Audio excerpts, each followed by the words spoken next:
আসসালামু আলাইকুম দর্শক, শুরু করছি কৃষি সংবাদ। আমি মৃত্তিকা মুস্তফা। এখনকার সংবাদ আয়োজন একই সঙ্গে চ্যানেল আয়ের ইউটিউব চ্যানেল এবং চ্যানেল আয়ের ওটিটি প্ল্যাটফর্ম আই স্ক্রিনে লাইভ স্ট্রিম হচ্ছে। যাচ্ছে বিস্তারিত প্রসঙ্গে। ছাদ কৃষি নগরের পরিবেশ সুরক্ষার পাশাপাশি নিরাপদ খাদ্য চাহিদার একটি নির্ভরযোগ্য উৎস হয়ে উঠছে। ছাদ কৃষি কার্যক্রম ছড়িয়ে যাচ্ছে শহরের ছাদ থেকে ছাদে। উদ্যোক্তারা বলছেন, নাগরিকের সুস্বাস্থ্যের জন্য এই ধরনের কার্যক্রম কার্যকরী ভূমিকা রাখতে পারে।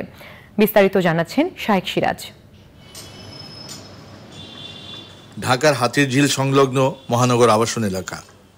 পরিকল্পিত এই এলাকার অধিকাংশ ভবনের ছাদেই সবুজের চর্চাটি এখন বেশ দৃশ্যমান।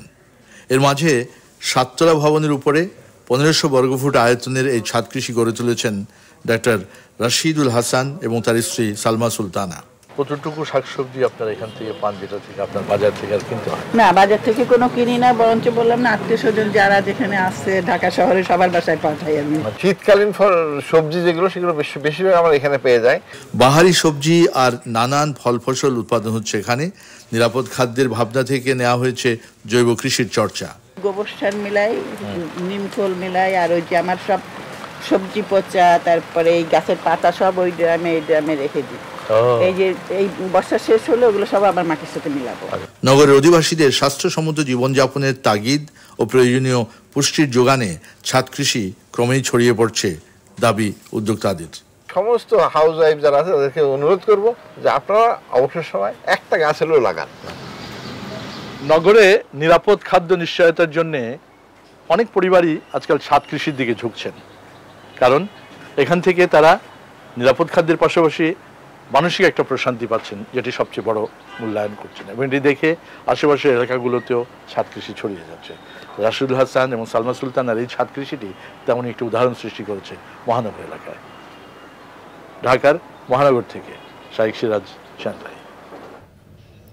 এই নিয়ে বিস্তারিত প্রতিবেদন দেখবেন আগামীকাল বেলা 3:05 হৃদয় মাটি ও মানুষের ডাক অনুষ্ঠানে। নীলফামারীতে পরিত্যক্ত মুরগির খামারে বস্তায় আদা চাষ ও ফিলিপাইন জাতের আখ চাষ করে লাভবান হয়েছে নুরজামান নামে এক কৃষি উদ্যোক্তা। পরীক্ষামূলকভাবে চাষ করে সফলতা পাওয়ায় এবার 2টি পরিত্যক্ত ঘরের মেঝেতে আদা চাষ করছেন তিনি। স্থানীয় কৃষি বিভাগ বলেছে, রোগবালাই কম হওয়ায় বাড়ছে বস্তায় আদা চাষ।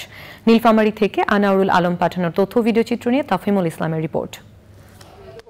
নীলফামারী শহরের কৃষি উদ্যোক্তা নুরুজ্জামান ঢাকা বিশ্ববিদ্যালয় থেকে পড়ালেখা শেষ করে লেয়ার মুরগির খামার গড়ে তোলেন। ভালো লাভ না হয় খামার বন্ধ করেন তিনি।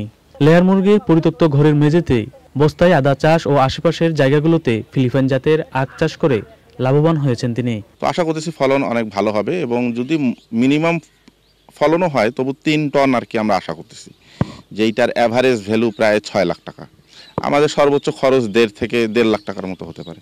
বৃহৎ পরিসরে আবাদ করায় কর্মসংস্থানের সুযোগ তৈরি হয়েছে খামারে।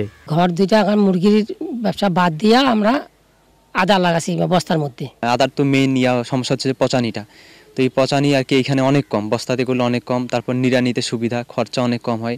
আদা লাগে দেখছি যে আদা জমির থেকে বস্তায় লাগানো অনেক সুবিধা এবং অনেক ভালো হয়। রোগবালাই কম হওয়ার পাশাপাশি লাভবানের সম্ভাবনা বেশি থাকায় বাড়ছে বস্তায় আদা চাষ।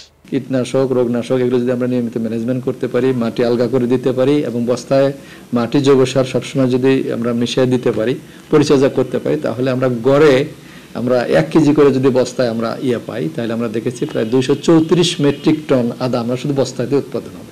চলতি মৌসুমে জেলায় 6 উপজেলায় 3,32,775টি বস্তায় আদা চাষ করা হয়েছে। তাফহিমুল ইসলাম, চ্যানেল আই। দর্শক, এই ছিল কৃষি সংবাদ। সবাইকে সাথে থাকার জন্য ধন্যবাদ।